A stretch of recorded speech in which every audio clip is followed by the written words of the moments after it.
We are in week 2 of our series about our emotions, or the vibes that are inside us. The vibe inside us is our internal emotions. We're talking about keeping those vibes from controlling us. And one of those emotions that shows up from time to time to everybody is anger. The thing about anger is that it doesn't always look the same. Sometimes it means yelling at someone or losing your temper. That's how we normally think of it. But sometimes it means giving someone the silent treatment or ghosting someone. You know what I'm talking about. We all do it. But not to really complicate things, not all anger is bad. There's the anger that we see whenever we see things like different people groups being treated unfairly and racism. When we see things happening in the world that aren't right, it's good for us to get angry. But even Jesus got angry when people were mistreated, like running in and flipping over furniture, kind of angry. He did that. So it isn't always bad. Sometimes anger is constructive. It moves us towards positive action. But then other times it is destructive. It moves us towards regret and it hurts people. What are we supposed to do with that? Either way, anger is a powerful emotion. The question is, what do we do with it, and how do we keep destructive anger from taking over? We're going to look at a passage of Scripture today from the book of James, found in the New Testament.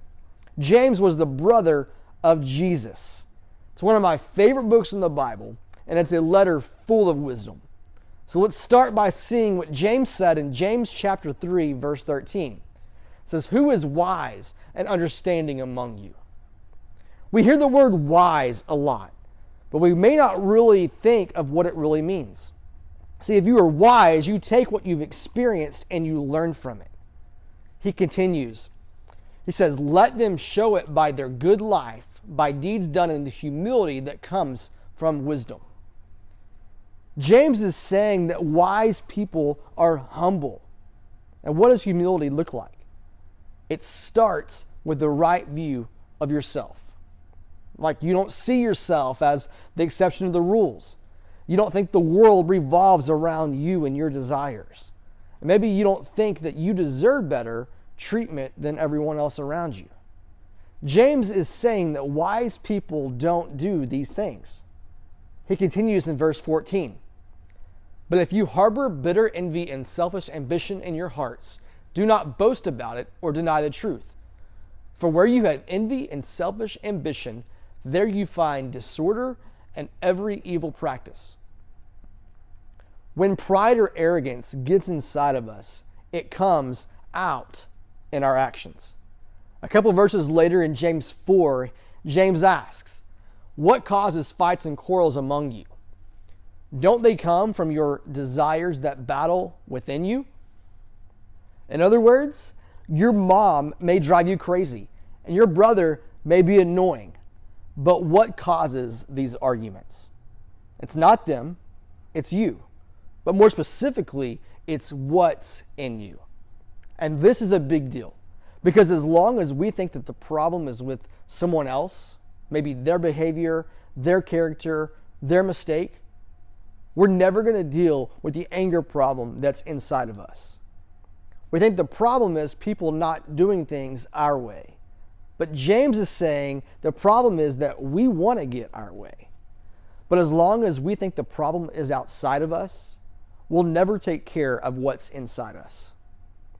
If you want to get to the root of your frustration and anger, you need to be willing to admit that there may be problems inside.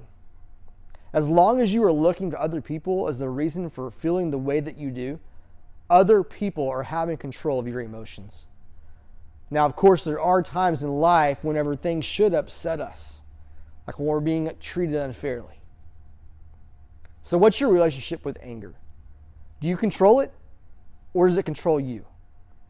If I were to ask your coach or your mom, dad, step-parents, brother, sister, teammates, classmates, or your friends, what would they say? Because if anger is controlling you in any of your relationships, then it's controlling you too much. And the only way to beat it, according to James, is with humility. Humility says it's not all my fault, but I'm going to own my part of it. So when you feel anger or frustration or whatever you want to call it, ask yourself, what am I not getting that is causing this anger? Because even if you aren't the whole problem, humility means recognizing that you are possibly part of the problem. The good news is that for those of us who are Jesus followers, we follow someone who has led the way in this. Jesus said no to getting his way. Check out what Paul wrote when he talked about Jesus in Philippians chapter 2. Paul said, "Who being in very nature, God did not consider equality with God something to be used to his own advantage. Rather, he made himself nothing by taking the very nature of a servant, being made in human likeness." Jesus gave up what he wanted so that we could know how valuable we are in God's sight.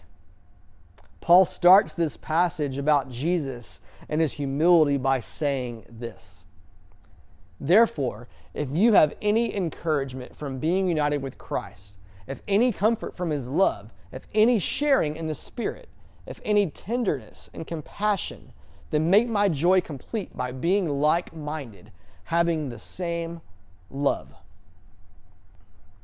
He tells us to be like Christ.